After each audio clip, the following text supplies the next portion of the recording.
The following content is provided under a Creative Commons license. Your support will help MIT OpenCourseware continue to offer high-quality educational resources for free.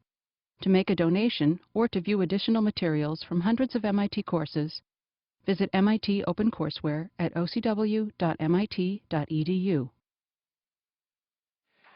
Well, because our subject today is trig integrals and substitutions, Professor Jérison called in his substitute teacher for today. That's me.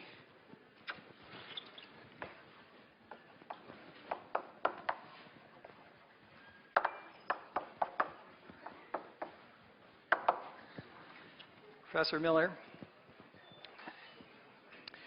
And I'm going to try to tell you about trig substitutions and trig integrals, and I'll be here tomorrow to do more of the same as well.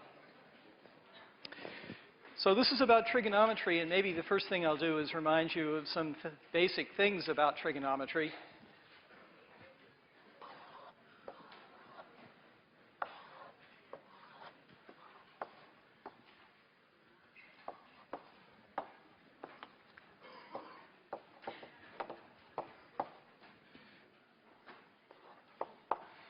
So if I have a circle, all trigonometry is all based on this circle of radius 1 and centered at the origin. And so if this is an angle of theta up from the x-axis, then the coordinates of this point are cosine theta and sine theta. And so that leads right away to some trig identities, which you know very well, but I'm going to put them up here because we'll use them over and over again today. Remember the convention, sine squared of theta secretly means sine of theta quantity squared. It would be more sensible to write a parenthesis around the sine of theta and then say you square that. But everybody in the world puts the 2 up there over the sine, and so I'll do that too.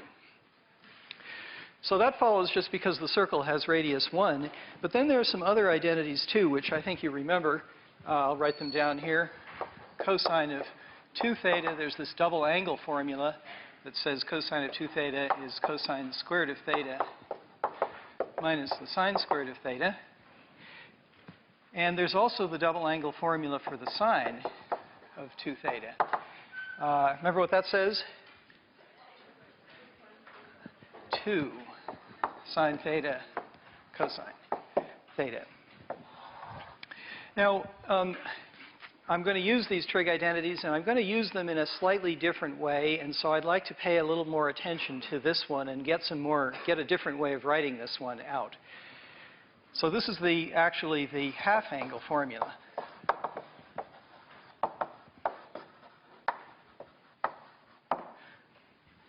And that says I'm going to try to express the cosine of theta in terms of the cosine of 2 theta. So if I know the cosine of 2 theta, I want to try to express the cosine of theta in terms of it. Yeah, well, I'll start with the cosine of 2 theta and play with that.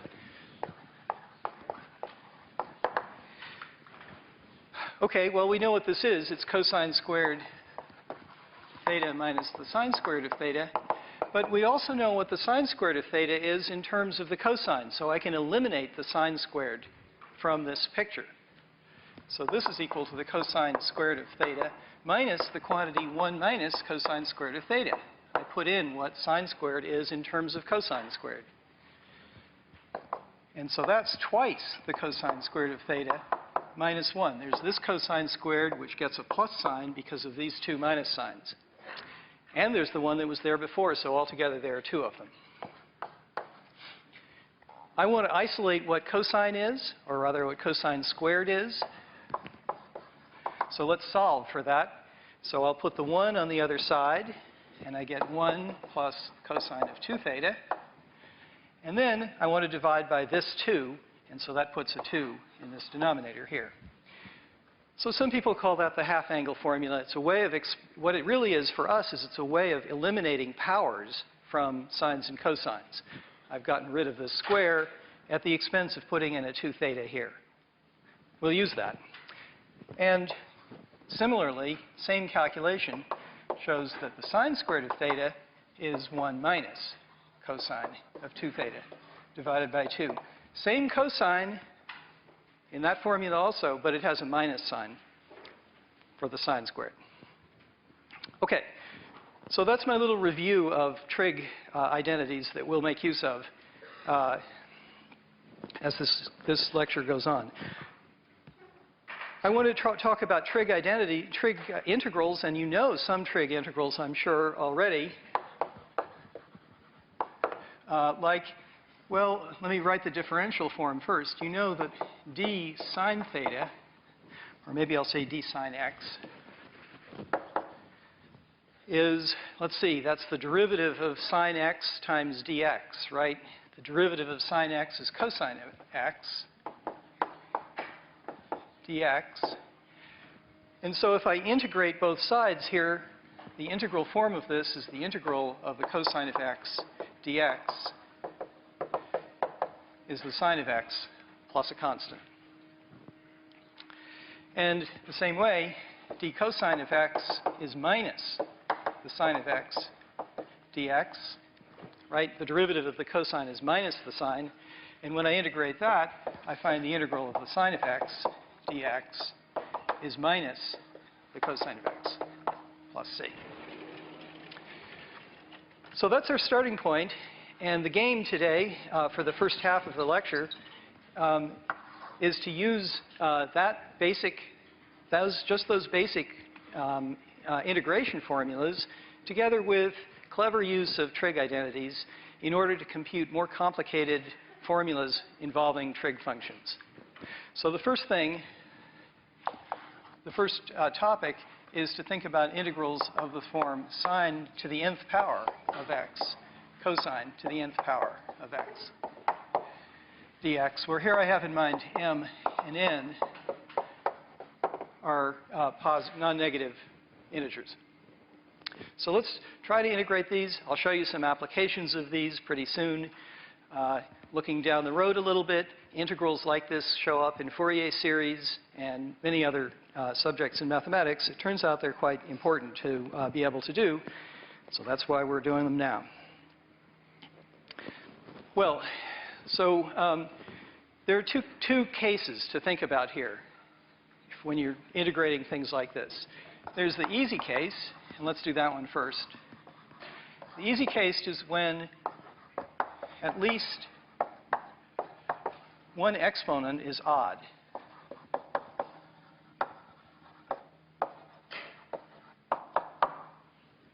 That's the easy case. So, for example, suppose that I wanted to integrate, well, let's take the case m equals 1.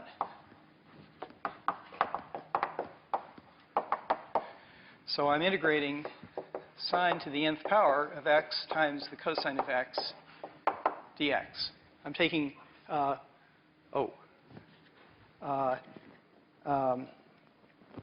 could do that one. Let's see if that's what I want to take.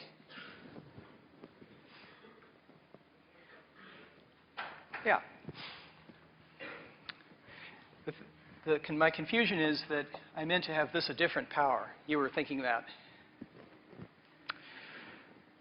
So let's do this case when m is 1. So the integral I'm trying to do is any power of the sine times the cosine. Well, here's the trick. Use this formula up at the top there to see cosine of x dx as something that we already have on the blackboard.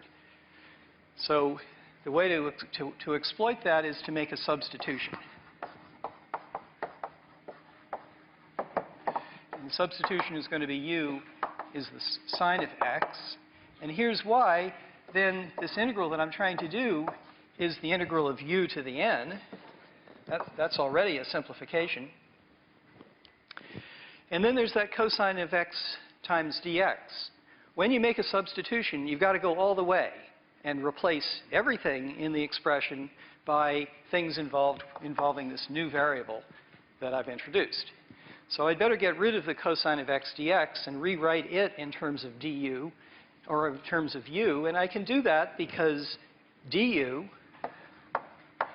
according to that formula, is the cosine of x dx. Let me put a box around that.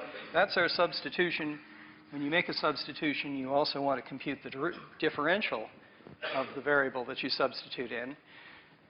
So the cosine of x dx that appears here is just exactly du, and I've replaced this trig integral with something that doesn't involve trig functions at all. This is a lot easier. We can just plug into what we know here. This is u to the n plus 1 over n plus 1 plus a constant, and I've done the integral. But I'm not quite done with the problem yet, because to be nice to your reader and to yourself, you should go back at this point, probably go back and get rid of this new variable that you introduced. You're the one who introduced this variable u. Nobody except you really knows what it is, right? But the rest of the world knows what they asked for in the first place. That involved x. So I have to go back and get rid of this, and that's not hard to do in this case because u is the sine of x. And so I make this back substitution, and that's what you get. So there's the answer. Okay, so the game was I used this odd power of the cosine here, and I could see it appearing as the differential of the sine. So that's what made this substitution work. Let's do another example to see how that works out in a slightly different case.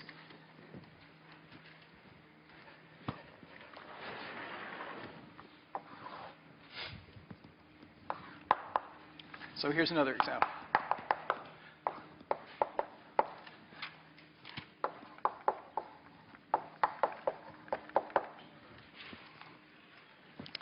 Okay, now I do have an odd power. One of the exponents is odd, so I'm in the easy case, but it's not 1. Okay, the game now is to use this trig identity to get rid of the largest even power that you can from this odd power here. So use sine squared of x is 1 minus the cosine squared of x to eliminate a lot of powers from that odd power. Watch what happens. So this is not really a substitution or anything. This is just a trig identity. This sine cubed is sine squared times the sine, and sine squared is 1 minus the cosine squared of x, and then I have the remaining sine of x, and then I have cosine squared of x dx. So let me rewrite that a little bit to see how this works out. This is the integral of cosine squared of x minus, and then there's the product of these two, that's cosine to the 4th of x, times the sine of x dx. So now I'm really exactly in the situation that I was in over here. I've got a single power of a sine or cosine. It happens that it's a sine here, but that's not going to cause any trouble. We can go ahead and play the same game that I did there. So far I've just been using trig identities, but now I'll use a trig substitution.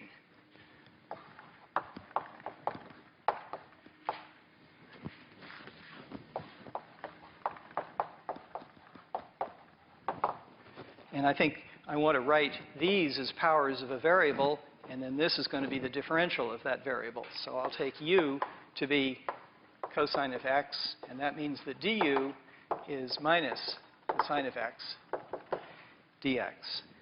There's the substitution.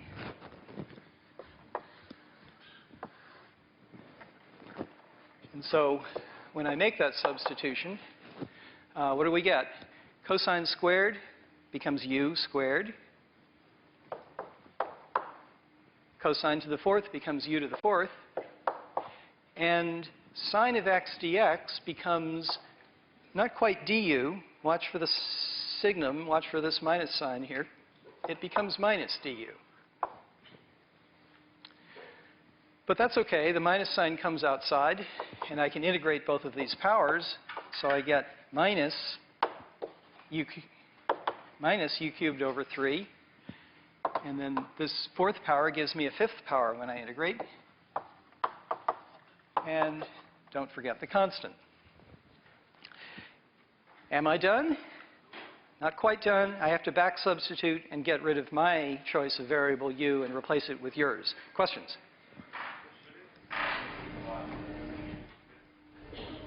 There should indeed. I forgot this minus sign when I came down here, so these two gang up to give me a plus. Is that what the other question was about too? Thanks.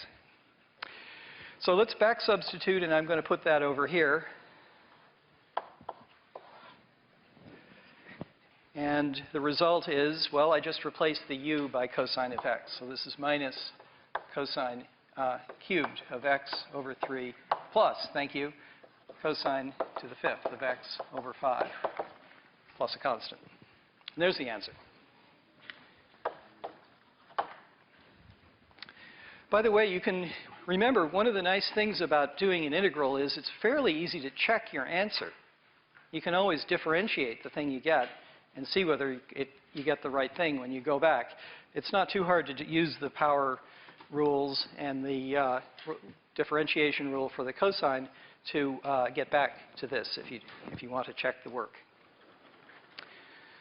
Let's do one more example just to handle a case, an example of this easy case, which you might not have thought of it at first. Suppose I just want to integrate a cube, sine cubed of x. No cosine in sight, but I do have an odd power of a trig function, of a sine or cosine, so I'm in the easy case, and the procedure that I was suggesting says I want to take out the largest even power that I can from the sine cubed, so I'll take that out, that's a sine squared, and write it as 1 minus cosine squared. Well, now I'm very happy because it's just like the situation we had somewhere on the board here. It's just like the situation we had up here. I've got a power of a cosine times sine of x dx. So exactly the same substitution steps in. You get, and maybe you can see what happens without doing the work. Shall I do the work here? I'll make the same substitution, and so this is 1 minus u squared times minus du, which is u minus u cubed over 3. But then I want to put this minus sign in place, and so that gives me minus u plus u cubed over 3 plus a constant. And then I back substitute and get cosine of x plus cosine cubed of x over 3. So this is the easy case. If you have some odd power to play with, then you can make use of it, and it's pretty straightforward. Okay, the harder case is when you don't have an odd power. So what's the program? I'm going to do the harder case, and then I'm going to show you an example of how to integrate square roots and do an application using these ideas from trigonometry. So I want to keep this blackboard. Maybe I'll come back and start here again.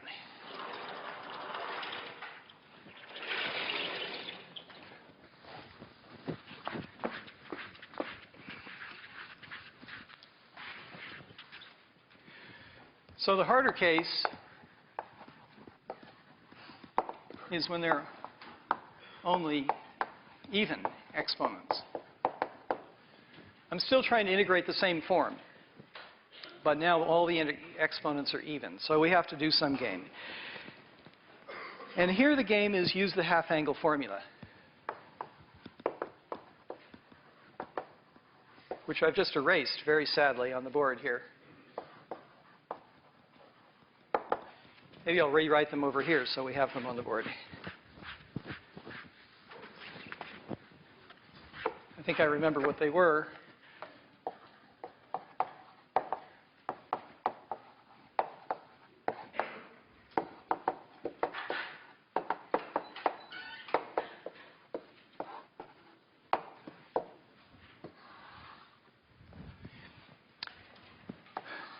Okay, so the game is I'm going to use that half-angle formula to start getting rid of those even powers. Half-angle formula written like this exactly is talks about it rewrites even powers of sines and cosines. So let's see how that works out in an example. How about just the cosine squared for a start? What to do? I can't pull anything out. I could rewrite this as 1 minus sine squared, but then I'd be faced with integrating the sine squared, which is exactly as hard. So instead, let's use this formula here. This is really the same as 1 plus the cosine of 2 theta over 2. And now, this is easy. It's got 2 parts to it. Integrating 1/2 gives me theta over, miraculously, the x turned into a theta. Let's put it back as x. I get x over 2 by integrating 1/2. So notice that something non-trigonometric occurs here when I do these even integrals. X over 2 appears. And then the other one, okay, so this takes a little thought. The integral of the cosine is the sine, or is it minus the sine? Negative sine. Okay. Shall we take a vote? I think it's positive. So you get the sine of 2x, but is that right? Over 2. If I differentiate the sine of 2x, this 2 comes out and would give me an extra 2 here. So there's an extra 2 that I have to put in here when I integrate it. And there's the answer. This is not a substitution. I just played with trig identities here and then did a simple trig integral, getting your help to get the sign right, and thinking about what this 2 is going to do. It produces a 2 in the denominator. But it's not applying any complicated thing. It's just using this identity. All right, let's do another example that's a little bit harder. This time sine squared times cosine squared.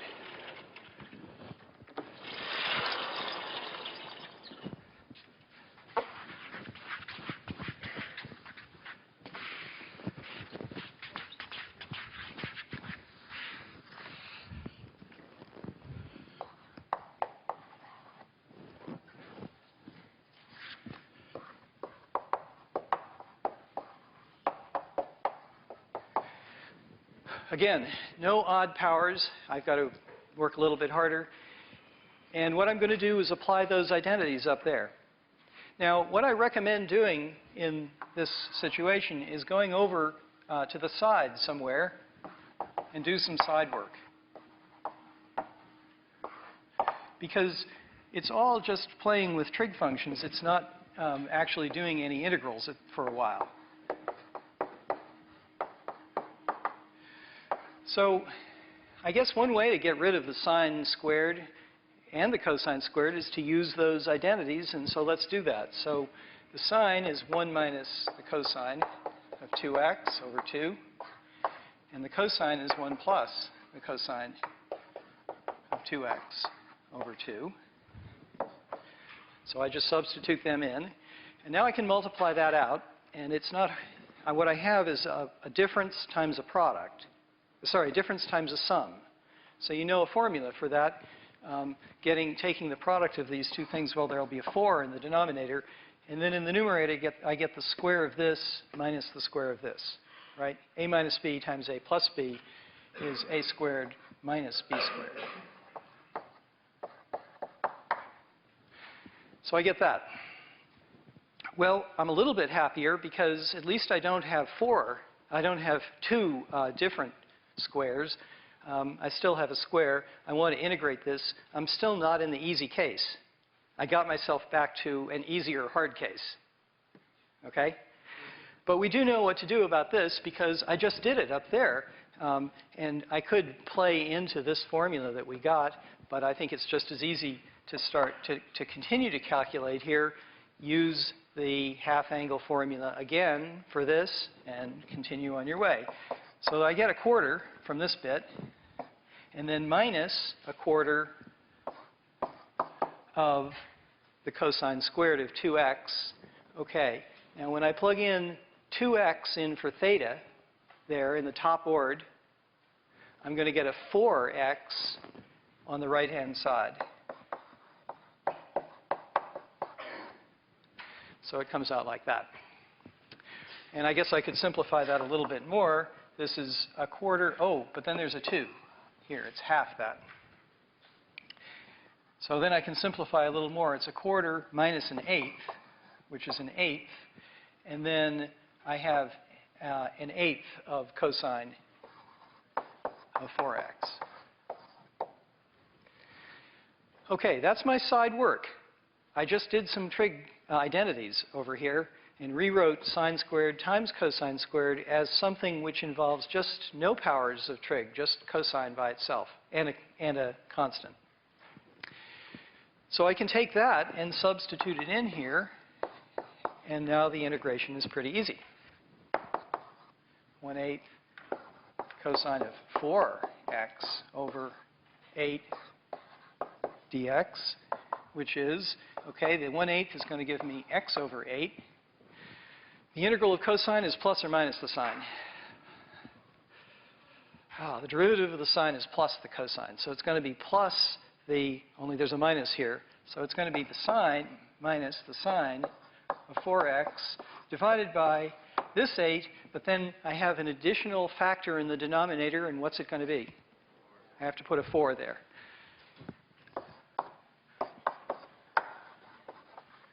So we've done that calculation too. So any of these, if you keep doing this kind of process, these two kinds of procedures, you can now integrate any expression that has a power of a sine times a power of a cosine in it by using these ideas. Now let's see. Oh, Leah, let me give you an alternate method for this last one here.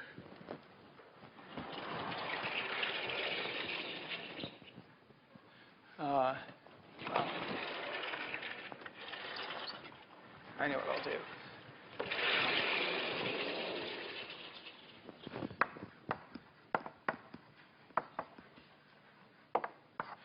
Let me give an alternate method for doing, really doing the side work over there. I'm trying to deal with sine squared times cosine squared. Well, that's the square. That's the square of the sine of x times the cosine of x. And the sine of x times the cosine of x shows up right here in another trig identity. So we can make use of that too. That reduces the number of factors of sines and cosines by 1, so it's going in the right direction. This is equal to 1/2 sine of 2x squared, right? Sine times cosine is a half, let's say this right. It's sine of 2x over 2, and then I want to square that. So what I get is the sine squared of 2x over 4. Which is, well, I'm not too happy yet because I still have an even power. Remember, I'm trying to integrate this thing in the end. Even powers are bad. I try to get rid of them by using that formula for the half-angle formula. So I can apply that to the sine of x here again. I get 1/4 of 1 minus the cosine of 4x divided by 2. That's what the half-angle formula says for the sine squared of 2x, and that's exactly the same as the expression that I got up here as well. It's the same expression that I have there. So it's the same expression as I have here. So this is just an alternate way to play this game of using the half-angle formula. Okay, let's do a little application of these things and change the topic a little bit.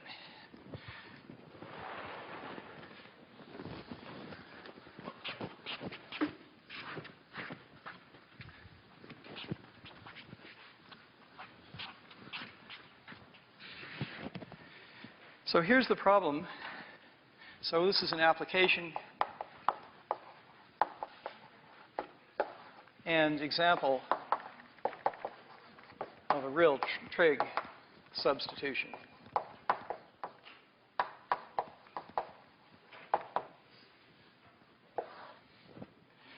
So here's the problem I want to look at.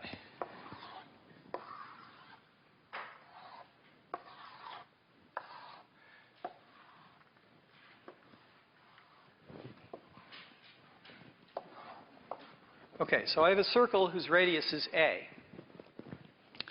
And I cut out from it a sort of tab here, this tab here.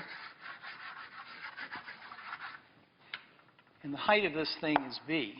So that this length is a number B. And what I want to do is compute the area of that little tab. That's the problem. So there's an arc over here, and that's what I want to find the area of this for A and B, in terms of A and B. So the area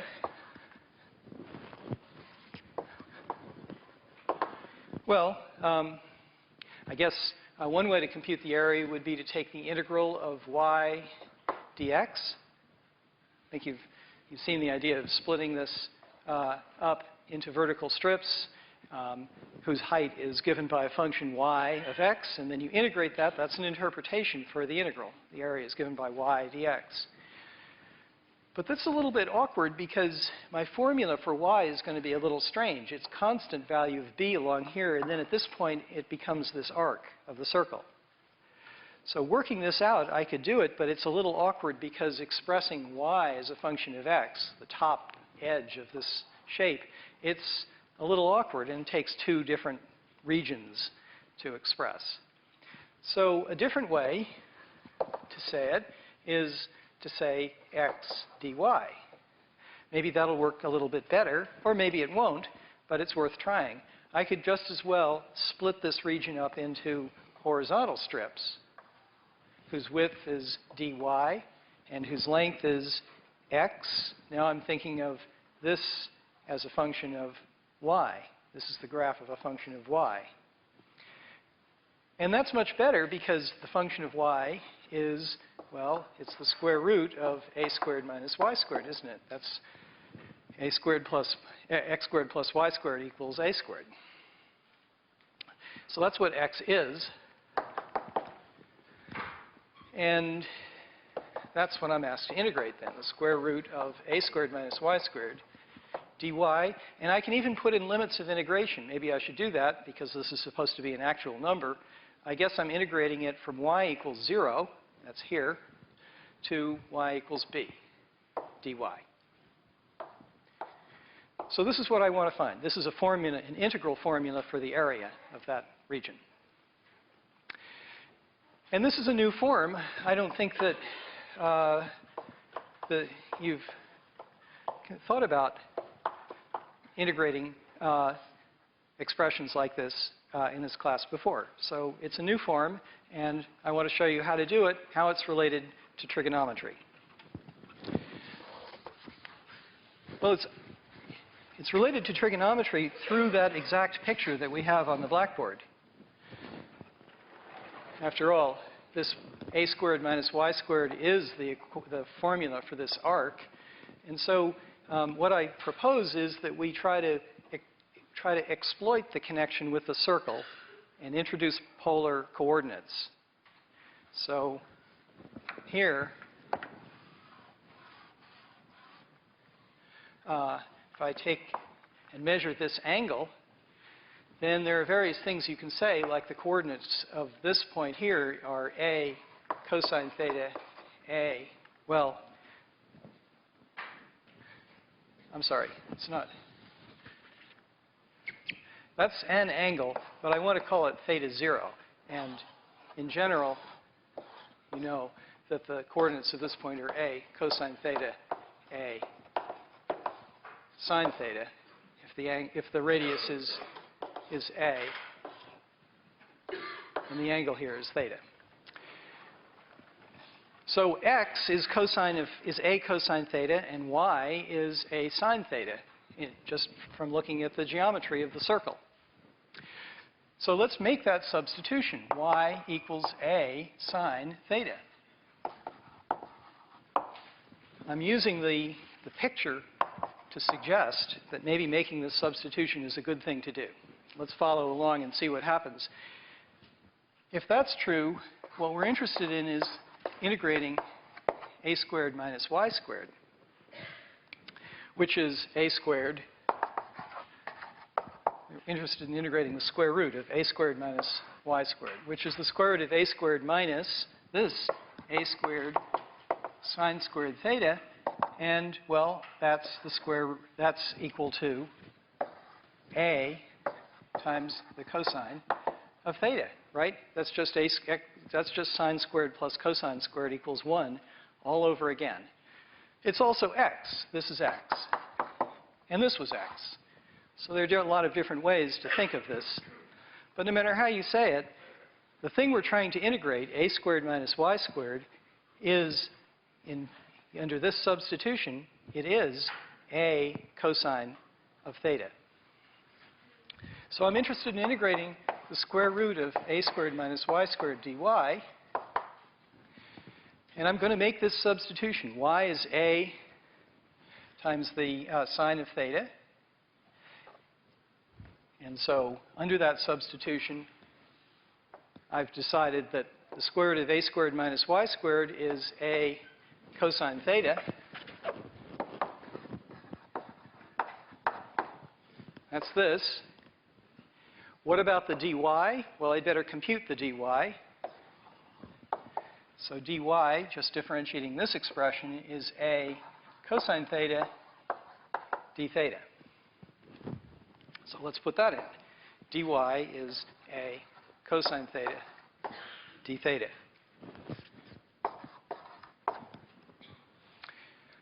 Okay, making that trig substitution, y equals a sine theta, has replaced this integral that has a square root in it and no trig functions with an integral that involves no square roots and only trig functions. In fact, it's not too hard to integrate this now because of the work that we've done. The a squared comes out. This is cosine squared theta d theta. And maybe we've done that example already today. I think we have.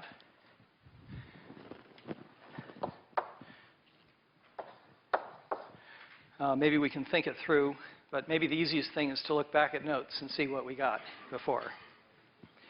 That was the first example in the hard case that I did. And what it came out to, I used x instead of theta at the time.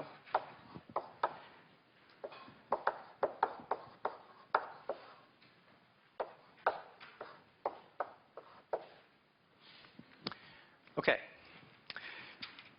So this is a good step forward. I started with this integral that I really didn't know how to do by any means that we've had so far. And I've replaced it by a trig integral that we do know how to do. And now I've done that trig integral. But we're still not quite done because of the problem of back substituting. I'd like to go back and rewrite this in terms of the original variable y. Or I'd like to go back and rewrite it in terms of the original limits of integration that we had in the original problem. In doing that, it's going to be useful to rewrite this expression and get rid of the sine of 2 theta. After all, the original y was expressed in terms of the sine of theta, not the sine of 2 theta. So let me just do that here.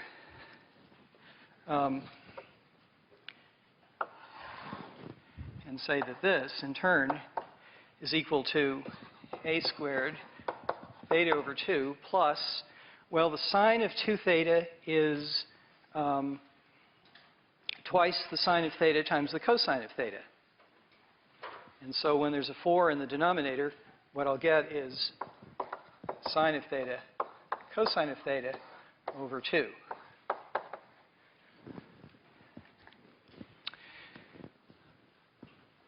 I did that because I'm getting closer to the original terms that the problem started with, which was sine of theta.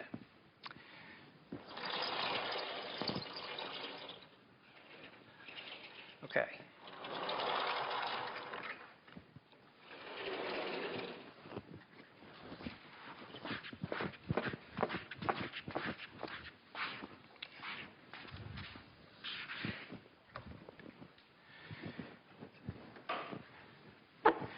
So let me write down the integral that we have now. The square root of a squared minus y squared dy is, so far, what we know is a squared theta over 2 plus sine theta cosine theta over 2 plus c. But I want to go back and rewrite this in terms of the original value, the original variable y. Well, what is theta in terms of y? Let's see. Y in terms of theta was given like this. So what is theta in terms of y? So here the fearsome arc sine rears its head, right? Theta is the angle so that y equals a sine of theta. So that means that theta is the arc sine, or sine inverse, of, well, y divided by a.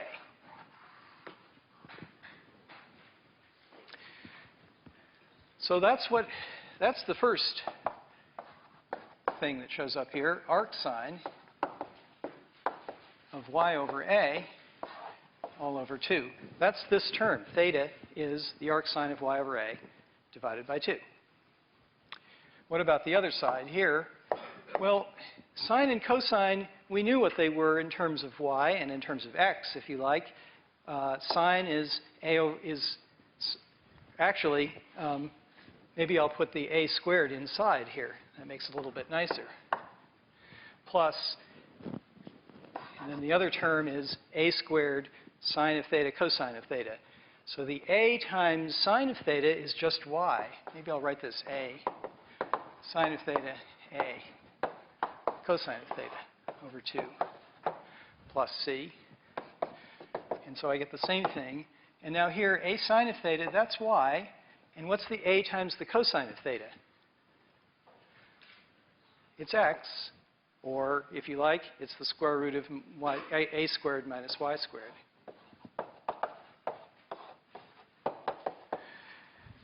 And so there I've rewritten everything back in terms of the original variable, y, and there's an answer. So I've done this indefinite integration of a form of this quadratic, this square root of something which is a constant minus y squared. Whenever you see that, the thing to think of is trigonometry. That's going to play into the sine squared plus cosine squared identity, and the way to exploit it is to make the substitution y equals a sine of theta. You could also make a substitution y equals a cosine of theta if you wanted to, and the result would come out to be exactly the same in the end. I'm still not quite done with the original problem that I had, because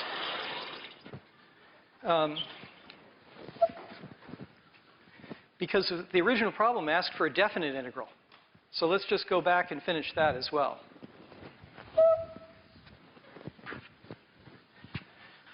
So the area was the integral from 0 to b of this square root.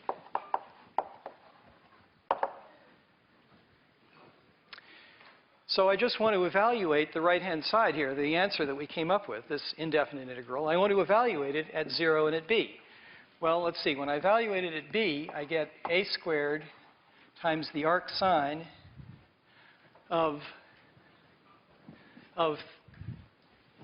b over a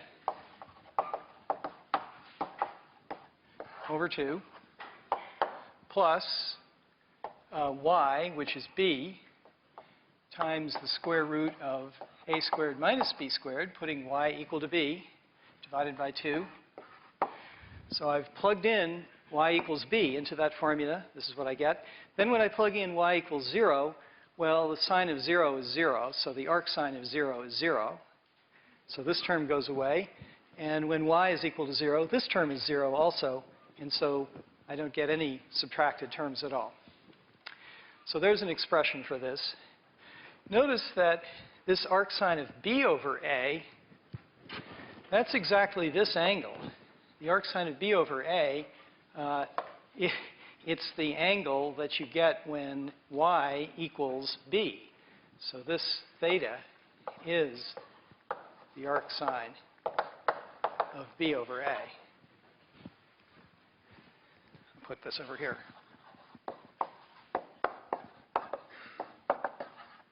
That is theta 0. That is the angle that the corner makes. So I could rewrite this as A squared theta 0 divided by 2 plus B times the square root of A squared minus B squared over 2. Let's just think about this for a minute. I have these two terms in the sum. Is that reasonable? The first term is A squared, that's the radius squared, times this angle times a half. Well, I think that is exactly the area of this sector. A squared theta over 2 is the formula for the area of the sector. And this one, this is the vertical elevation. This is the horizontal. A squared minus B squared is this distance, square root of A squared minus B squared. So the right-hand term is B times the square root of A squared minus B squared divided by 2. That's the area of that triangle.